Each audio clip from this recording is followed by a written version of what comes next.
Hello friends, नमस्कार। Welcome to my channel. बहुत बहुत स्वागत है आप लोग का हमारे चैनल एजुकेशनल एकेडमी पे।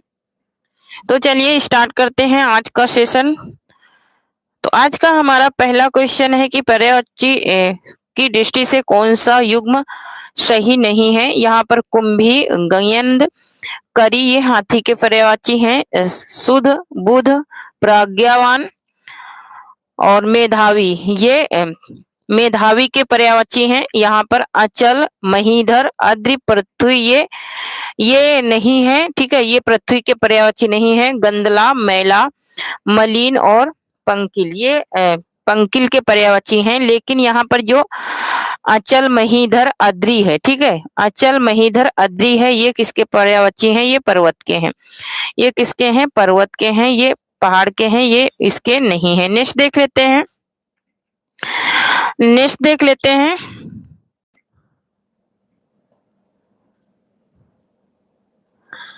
नेक्स्ट है कि निम्न में से किस कवि को आदिकाल और भक्ति काल के बीच की कड़ी माना जाता है।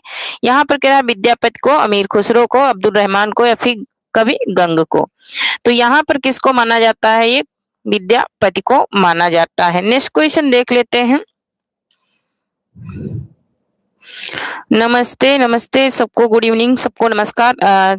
देखिए कमेंट बहुत कम दिख रहे हैं मुझे, कमेंट बराबर दिख नहीं रहे आप लोगों के। यहाँ पर देखिए विद्यापति को आदिकाल और भक्ति काल के बीच की कड़ी माना जाता है। देसिल भवना सब जन मिठा, विद्यापति की ये इस पंक्ति में विद्यापति ने देसी भाषा के मिठास का वर्णन किया है। विद्यापति मैथिल कोकिल के उपनाम से जाने जाते हैं। इनकी पदावली मैथिली भाषा में है, जिसके कारण इसे मैथिल कोकिल कहा जाता है। किसको? विद्यापति को।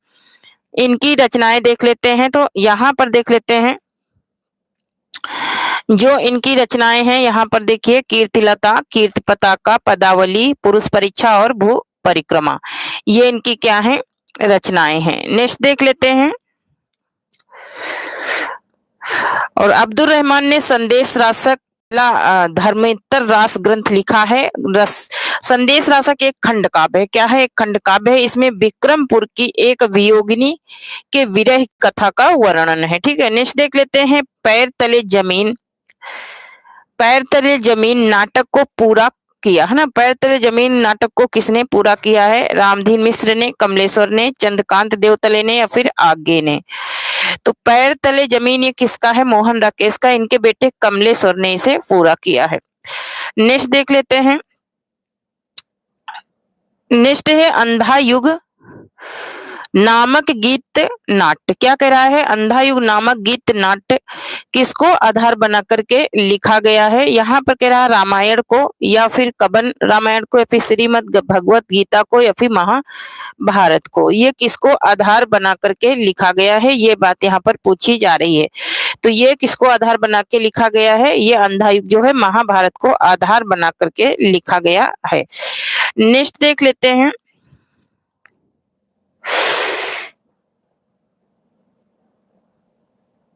नेक्स्ट है कि निम्न में से कौन द्विगु समास का उदाहरण है ना। तो यहाँ पर जो द्विगु समास का उदाहरण है वो है पंचवटी, क्योंकि 5 वटों का समूह क्या है? 5 वटों का समूह है, 5 बरगदों का समूह है, इसलिए यहाँ पर द्विगु समास है। नेक्स्ट है कि रोगी के लिए दवा लाइए। इस वाक्य में कौन सा कारक है? यहाँ पर के लिए को अंडरलाइन कीजिए। संबंध कारक, अपादान कारक, अधिकरण या फिर संप्रदान। तो के लिए किसका चिन्ह है? संप्रदान का है, तो यहाँ पर संप्रदान कारक हो जाएगा। नेक्स्ट देख लेते हैं। नेक्स्ट है कि किसी राज्य और संघ के बीच पत्राद की राजभाषा संविधान के किस अनुच्छेद में है? तो ये है किसमें? ये है अनुच्छेद 346 में। किसमें है? 346 में। नेक्स्ट क्वेश्चन देख लेते हैं। नेक्स्ट है राजू ने मुझे 2 पुस्तकें दी। इस वाक्य में 2 किस प्रकार का विशेषण है? तो 2 जो है ये संख्यावाचक विशेषण है, निश्चित संख्यावाचक विशेषण है। नेक्स्ट देख लेते हैं। डॉक्टर नागेंद्र की कौन सी कृति यात्रा वृतांत है? तो डॉक्टर नागेंद्र की जो आप्रवासी की यात्राएं हैं ये क्या है? यात्रा वृतांत है। यहाँ पर सागर की लहरों पर भगवत शरण उपाध्याय का यात्रा वृतांत है। सागर की लहरों पर भगवत शरण उपाध्याय का यात्रा वृतांत है। और यहाँ पे पैरों में पंख बांधकर 1952 की रचना है। उड़ते चलो 1954 का है, यात्रा वृत्तांत है। इसके लेखक रामवृक्ष बेनीपुरी हैं। यहाँ पर मेरी यूरोप यात्रा और मेरी तिब्बत यात्रा राहुल संकृत्यायन द्वारा लिखी गई यात्रा वृत्तांत है। नेक्स्ट है कि गदल कहानी के लेखक हैं। गदल कहानी किसका है? तो गदल है रंगे राघव का। नेक्स्ट क्वेश्चन देख लेते हैं। यहाँ पर इनकी कुछ रचनाएं देख लेते हैं। तो यहाँ पर देखिए गदल कहानी किसकी है? रंगे राघव की है। इस कहानी में राजस्थानी परिवेश में प्रेम निगूढ़ अभिव्यक्ति की गई है। यहाँ पर रंगे राघव की रचनाएं हैं। कब तक पुकारूं, मुर्दों का टीला, रत्ना की बात, पथ का पाप और जब आवेगी काल घटा, अंधेरे के जुगनू, सीधा साधा रास्ता। यहाँ पर तेजेंद्र शर्मा का है प्रवासी, जो कि ये प्रवासी कहानीकार है। कौन? तेजेंद्र शर्मा। तेजेंद्र शर्मा ब्रिटेन में बसे भारतीय मूल के हिंदी कवि, लेखक और नाटककार एवं कहानीकार हैं। नेक्स्ट है आपका बंटी, वैवाहिक जीवन सुखद हो, यह किस प्रकार का वाक्य है? आपका वैवाहिक जीवन सुखद हो, यह किस प्रकार का वाक्य है? तो यह एक इच्छावाचक वाक्य है। अर्थ के आधार पे वाक्यों की संख्या है 8। तो यहाँ पर क्या है? इच्छावाचक वाक्य। नेक्स्ट है चंद्रकांत देवतले की रचना नहीं है। यहाँ पर चंद्रकांत देवतले की रचना काव्य में अप्रस्तुति योजना नहीं है। भूखंड तप रहा है, ये है। मुक्तिबोध कविता और जीवन विवेक, ये भी है। हड्डियों में छिपा ज्वर, ये भी चंद्रकांत देवतले का है। लेकिन काव्य में अप्रस्तुति योजना, ये किसका है? तो ये है रामधीन मिश्र का है। ये किसका है? रामधीन मिश्र का है। यहाँ पर देख लेते हैं कुछ इनकी कृतियां। तो यहाँ पर देखिए काव्य विमर्श 1991 का है। काव्य विमर्श कब का है? 1991 का। काव्यालोक कब का है? 1940 का। काव्य दर्पण कब का है? 1937 का है। काव्य में अप्रस्तुति योजना, ये 1950 का है। ये रामधीन मिश्र की क्या है? कृतियां हैं। नेक्स्ट है कि ओष्ठ अल्प प्राणों, यहाँ पर क्या पूछ रहा है?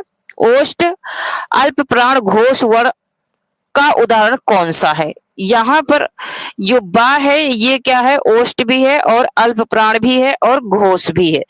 नेक्स्ट देख लेते हैं, ऐसा कौन सा शब्द है जो सदैव स्त्रीलिंग में प्रयुक्त होता है? तो यहाँ पर जो मकड़ी है ये सदैव किसमें? स्त्रीलिंग में प्रयुक्त होती है। नेक्स्ट क्वेश्चन देखते हैं। यहाँ पर कुछ शब्द देख लेते हैं जो कि हमेशा स्त्रीलिंग में मिलते हैं। तो यहाँ पर देखिए तितली में कोई भी लिंग परिवर्तन नहीं होता है, कोयल में लिंग परिवर्तन नहीं होता है, दीमक में लिंग परिवर्तन नहीं होता है, ना ही मकड़ी में होता है, ना तो मैना में होता, ना मक्खी में, ना मछली में, ना गिलहरी में। तो इतने जो शब्द हैं इसमें कोई भी लिंग परिवर्तन नहीं होता, ये सदैव स्त्रीलिंग में ही होते हैं।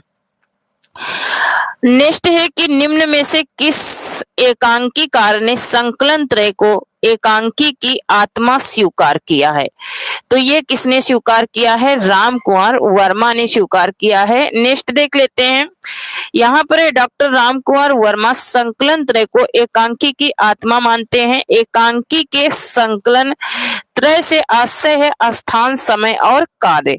यहाँ पर देख लेते हैं स्थान से तात्पर्य क्या है? तो स्थान से जो तात्पर्य है वो है संपूर्ण घटना एक स्थान पर घटित हो या कम स्थान परिवर्तन हो। और समय से तात्पर्य क्या है? तो एकांकी में उतने ही समय की घटना दिखाई जानी चाहिए जितनी में वास्तविक जीवन घटित हो सके, या अधिक समय अंतराल नहीं होना चाहिए, इससे अधिक समय अंतराल का नहीं होना चाहिए। और यहाँ पर कार्य से तात्पर्य क्या है? तो कार्य से तात्पर्य है कि एकांकी में प्रासंगिक कथाओं को स्थान नहीं दिया जाना चाहिए और कार्य व्यापार के क्रम को बनाए रखना चाहिए।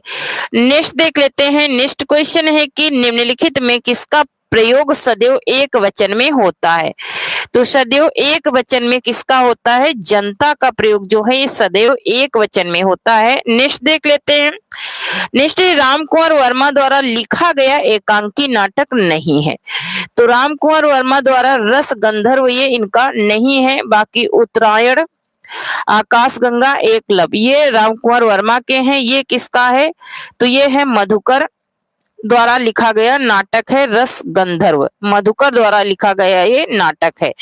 यहाँ पर देख लेते हैं। नेक्स्ट क्वेश्चन है कि किस कृति के लिए गिरिराज किशोर को साहित्य अकादमी पुरस्कार प्राप्त हुआ?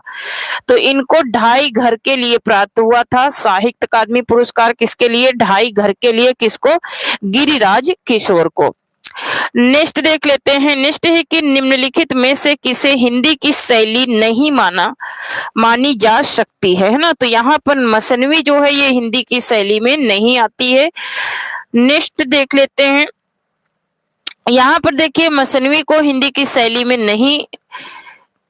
नहीं मानी जा सकती है। मसनवी फारसी भाषा की शैली है जिसे सूफी प्रेमाख्यान के कवियों ने प्रयोग किया है, जबकि संस्कृतनिष्ठ हिंदी हिंदुस्तानी दक्षिणी हिंदी की शैली के अंतर्गत आती है। ठीक है, नेक्स्ट देख लेते हैं। नेक्स्ट है कि कबीर के बाद बिंद, एक सेकंड, कबीर के बाद थोड़ा सा छोटा करना पड़ेगा। कबीर के बाद क्या कह रहा है कि कबीर के बाद बिंद सकारी और जन विरोधी शक्ति को सर्वाधिक खुली चुनौती देने वाले साहित्यकार कौन है? तो सबसे ज्यादा खुली चुनौती देने वाले साहित्यकार हैं नागार्जुन जी।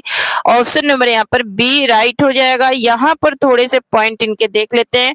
यहाँ पर देखिए कबीर के बाद हर बिंद सकारी और जन विरोधी शक्ति को सर्वाधिक खुली चुनौती देने वाले साहित्यकार नागार्जुन हैं। ये वामपंथी विचारधारा के एक महान कवि हैं। नागार्जुन वास्तव में भारतीय वर्ग संघर्ष के कवि हैं। नागार्जुन को आधुनिक कबीर भी कहा जाता है। ठीक है, तो आधुनिक कबीर किसे कहा जाता है? तो नागार्जुन को कहा जाता है। संत दादू दयाल को राजस्थान का कबीर कहा जाता है। संत तुकाराम को दक्षिण का कबीर कहा जाता है। नेक्स्ट है कि निम्नलिखित में से कौन सा अव्ययीभाव समास नहीं है? कौन सा अव्ययीभाव समास नहीं है? तो यहाँ पर नियमानुसार अच्छा, निम्नलिखित में से कौन सा अव्ययीभाव समास है पूछ रहा है ना? तो यहाँ पर क्या हो जाएगा? नियमानुसार, नियम के अनुसार। इसका विग्रह क्या हो जाएगा? नियम के अनुसार। नेक्स्ट है शिव प्रसाद सिंह का रिपोर्टाज कौन सा है? अंतरिक्ष के मेहमान, या फिर आर पार की माला, या फिर कर्मनाशा की हार, या फिर मुर्दा सराय। तो यहाँ पर अंतरिक्ष के मेहमान जो है ये किसका है? ये शिव प्रसाद सिंह का है। रिपोर्टाज विधा की रचना है। यहाँ पर देख लेते हैं थोड़ी सी व्याख्या। यहाँ पर देखिए अंतरिक्ष के मेहमान, ये रिपोर्टाज शिव प्रसाद सिंह का है, और ये अन्य तीनों इनकी क्या है? कहानी है। शिव प्रसाद सिंह का प्रसिद्ध उपन्यास है नीला चांद ना। नीला चांद 1988 की रचना है, जिस पर साहित्य अकादमी व्यास सम्मान तथा शारदा सम्मान, 3 सम्मान प्राप्त हुए हैं। किस पर? इनको नीला चांद पर, और 1988 की ये रचना है। नेक्स्ट है कि निम्न में से किस कहानी की लेखिका मन्नू भंडारी नहीं है? तो यहाँ पर 5वां युग जो है इसकी कहानी मन्नू भंडारी की नहीं है, इंदु बाली की है। इंदु बाली की है। नेक्स्ट देख लेते हैं। यहाँ पर शेष सभी कहानियां मन्नू भंडारी की हैं। इंदु बाली की कहानियां हैं धरातल, चुंबन, 5वां युग। नेक्स्ट है अनभिज्ञ शब्द का निर्माण किस समास से किया गया है? तो अनभिज्ञ जो शब्द का निर्माण है ये नन तत्पुरुष से किया गया है। नेक्स्ट क्वेश्चन देख लेते हैं। नेक्स्ट है कि निम्न में से किस कवि ने बलेंदु उपनाम से कविता लिखी है? बलेंदु उपनाम से कविता लिखने वाले हैं केदारनाथ अग्रवाल। नेक्स्ट क्वेश्चन देख लेते हैं। यहाँ पर केदारनाथ अग्रवाल जो हैं ये हैं प्रकृतिवाद के सशक्त कवि हैं। केदारनाथ अग्रवाल क्या हैं? काव्य यात्रा के आरंभिक दौर में बलेंद्र उपनाम से ये लिखते थे। इनके प्रकृति चित्रण पर डॉक्टर बच्चन सिंह ने लिखा है केदार छायावाद दोत्तर कविता के सुमित्रा नंदन पंथ हैं। ये किसने कहा है? तो बच्चन सिंह ने कहा है।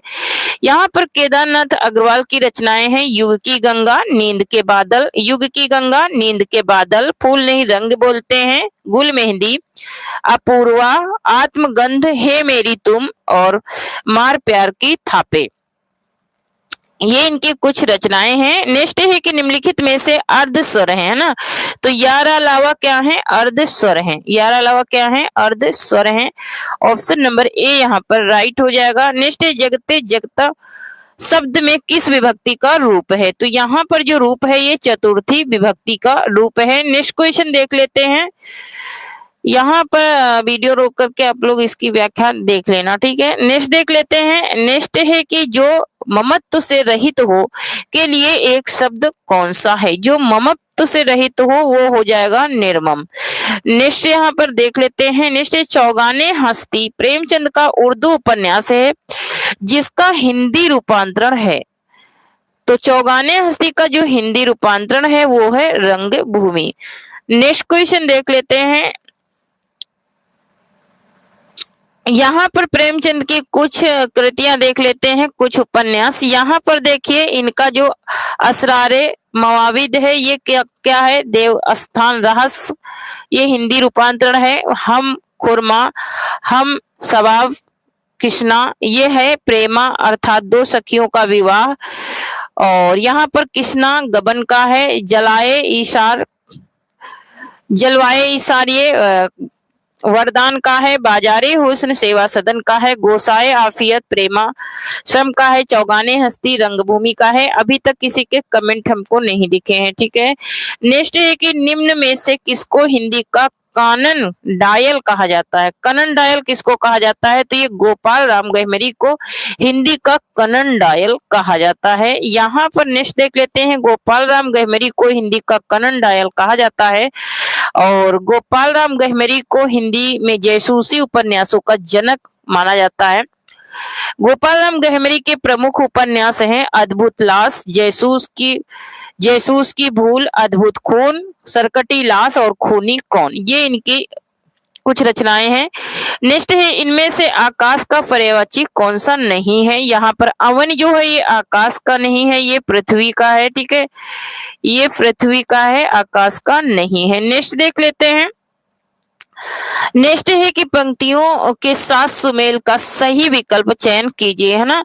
एक तरफ पंक्ति है, दूसरी तरफ क्या है, कवि के नाम है, इनका सही सुमेल करना है।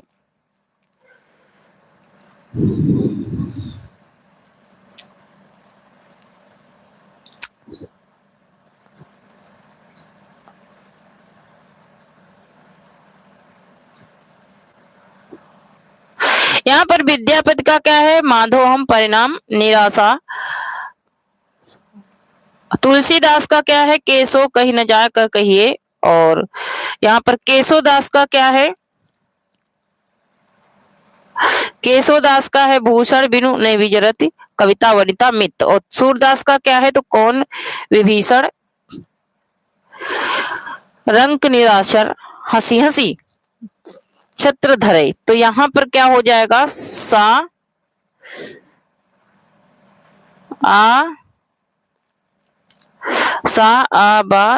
आबादा देख लेते हैं किसमें है, सा आबादा ऑप्शन नंबर डी में है। ऑप्शन नंबर यहाँ पर डी राइट हो जाएगा। नेक्स्ट देख लेते हैं। नेक्स्ट है पितृऋच्छा शब्द में कौन सी संधि है। पितृऋच्छा में कौन सी संधि है, तो यहाँ पर विसर्ग संधि है। नेक्स्ट है कि पितृ शब्द के प्रथमा बहुवचन का रूप होगा, तो यहाँ पर प्रथमा बहुवचन का रूप हो जाएगा पितरः। नेक्स्ट देख लेते हैं। नेक्स्ट है कि इनमें से कौन सा शब्द अशुद्ध है, कौन सा शब्द है जो अशुद्ध है, तो यहाँ पर जो लुच्चा है ये अशुद्ध लिखा हुआ है। नेक्स्ट है कच्छा शब्द का शुद्ध उच्चारण है, तो कच्छा शब्द का शुद्ध उच्चारण हो जाएगा कच्छा। नेक्स्ट क्वेश्चन देख लेते हैं। नेक्स्ट सर्वनाम से बनी भाववाचक संज्ञा है, तो सर्वनाम से बनी भाववाचक संज्ञा क्या है, अपनापन है। अपना क्या है, सर्वनाम है, और अपनापन क्या हो जाएगा, भाववाचक संज्ञा। नेक्स्ट है दूत वाक्यम कृति के रचनाकार हैं, तो दूत वाक्यम किसका है, भास का, ये नाटक है।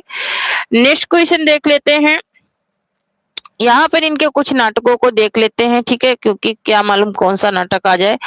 तो यहाँ पर देखिए इनके कुल 13 नाटक हैं और 5 अंकी नाटक हैं। यहाँ पर देखिए प्रतियोग गंधर्वम, ये 4 अंक है इसमें। स्वप्न वासुदत्तम में 6 अंक हैं। पंचरात्र में 3 अंक हैं, बालचरित में 5 अंक हैं, प्रतिमा नाटक में 7 हैं, अभिषेक नाटक में 6 हैं, अभिमारक में 6 हैं और चारुदत्त में 4 हैं। ये अफूर है। इनकी जो एकांकी नाटक है उर्भंग है, दूतवाक्य है और दूत घटोच्च है और कर भार है। इसके अलावा मध्य योग है। नेक्स्ट है दुख ने दुख से बात की बिन चिट्ठी बिन तार। इस पंक्ति में कौन सा अलंकार? दुख ने दुख से बात की बिन चिट्ठी बिन तार, ये अतिशोक्ति अलंकार हो जाएगा। नेक्स्ट देख लेते हैं।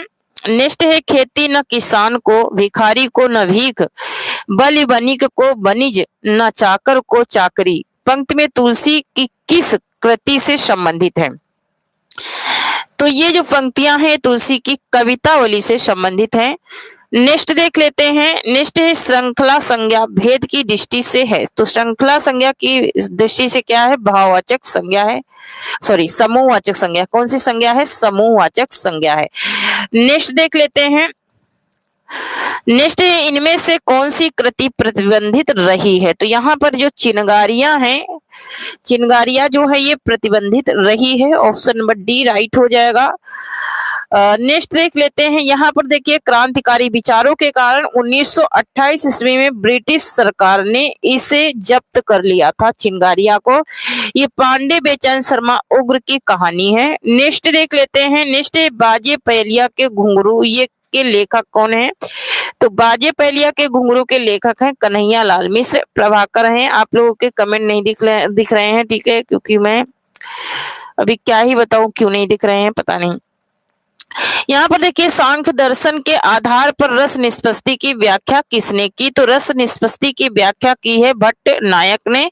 ऑप्शन नंबर यहाँ पर ए राइट हो जाएगा। नेक्स्ट देख लेते हैं। यहाँ पर थोड़ी सी व्याख्या देखेंगे। यहाँ पर देखिए शंकुक का क्या है? अनुमितिवाद है। अभिनव गुप्त का क्या है? अभिव्यक्तिवाद है। और भट्ट लोलट का क्या है? उत्पत्तिवाद या फिर आरोपवाद है, ठीक है। नेक्स्ट देख लेते हैं। निम्नांकित में से कौन सा द्वंद्व समास का उदाहरण नहीं है? नहीं की बात पूछ रहा है पे। लाठी लाठा क्या है? ये शब्द युग में है। यहाँ पर ये क्या द्वंद्व समास का उदाहरण ये नहीं है। लोटा डोरी, लोटा और डोरी, दाल भात, दाल और भात, धनु बाण और धनु और बाण हो जाएगा। नेक्स्ट देख लेते हैं। नेक्स्ट है मेरे नैना बिरह की बेल गई बेल बई। पंक्ति के रचयिता कौन है? तो ये है Surdas. Option number D right हो जाएगा। नेक्स्ट है कि वर्ष ध्वनियों के उच्चारण है ना। वर्ष ध्वनियों के उच्चारण कौन से हैं? तो जो जीभ की नोक दंत पंक्तियों के ऊपरी भाग का स्पर्श करती है। जीभ की नोक जो होती है ये दंत भाग का जो ऊपर वाला हिस्सा होता है उसको स्पर्श करती, मतलब कि उसको छूती हैं, उन्हें ही कहते हैं वर्ष ध्वनि। नेक्स्ट यहाँ पर देख लेते हैं वर्ष ध्वनियां कौन कौन सी आती हैं। तो सा और रा, यहाँ पर देखिए सा रा ला जा ना को कहते हैं वर्ष ध्वनियां, है ना। नेक्स्ट है कि बतरस, एक सेकंड, बतरस लालच लाल की मुरली धरी लुकाए, सो करें भौहन हंसे दे कहें नट जाए। देने को कह रही है उनकी क्या? बांसुरी किसकी? मुरली, है ना। मुरली देने को कह रही है श्री कृष्ण से गोपियां, लेकिन वो देने के लिए कहती हैं और जब वो लेने जाते हैं तो वो क्या करती हैं? नहीं देती हैं, अपनी उससे क्या हो जाती हैं? मुकर जाती हैं बात से। तो यहाँ पर क्या है? इसमें दोहा छंद का प्रयोग हुआ है। नेक्स्ट है कि किस सप्तक में एक भी कावित्री शामिल नहीं है? तो यहाँ पर जो तार सप्तक है, पहला तार सप्तक, इसमें एक भी कावित्री नहीं है। यहाँ पर देख लेते हैं, इसकी थोड़ी सी व्याख्या देखेंगे। यहाँ पर देखिए तार सप्तक जो है 1943 ईस्वी में एक भी कावित्री इसमें नहीं है। ये 1943 में हुआ था। तार सप्तक में 7 कवियों की रचनाओं का संग्रह रहता है और तार सप्तक में 7 कवियों का समूह भी है, जैसे कि रामविलास शर्मा अज्ञे, गिरिजा कुमार माथुर, भारत भूषण अग्रवाल, प्रभाकर माचुए, मुक्तिबोध और नेमचंद जैन। ये सब के हैं पहले तार सप्तक के कवि हैं। अज्ञे ने तार सप्तक की भूमिका में प्रयोगवादी कवियों को राहों का अन्वेषी कहा। किसने? अज्ञे ने। नेक्स्ट है कि रूपांतरण के अनुसार शब्दों के कितने भेद हैं। रूपांतरण के अनुसार शब्दों के कितने भेद हैं, तो शब्दों के टोटल 2 भेद हैं। अब यहाँ पर देख लेते हैं, एक तो होता है विकारी और दूसरा क्या होता है, अविकारी, है ना। तो यहाँ पर देखिए विकारी शब्द के अंतर्गत कौन कौन से शब्द भेद आते हैं। संज्ञा आती है, सर्वनाम, क्रिया और विशेषण। वही अविकारी में क्रिया विशेषण, संबोधक, संबोधक और समुच्चय बोधक, विस्मयादि बोधक, ये किसमें आते हैं, तो ये आते हैं अविकारी मतलब कि अव्यय में। किसमें आते हैं, अव्यय। अव्यय होते हैं टोटल 4 और 4 में से क्रिया विशेषण के भी 4 भेद होते हैं। तो थैंक यू फ्रेंड्स, आज के लिए इतना ही। तब तक के लिए जय हिंद, जय भारत। अभी 9 बजे की क्लास आज नहीं ले पाऊंगी क्योंकि मेरी तबीयत आज ठीक नहीं है, ठीक है। मेरी तबीयत आज ठीक नहीं है, इसलिए मैं 9 बजे की क्लास नहीं ले पाऊंगी, तो उसके लिए सॉरी।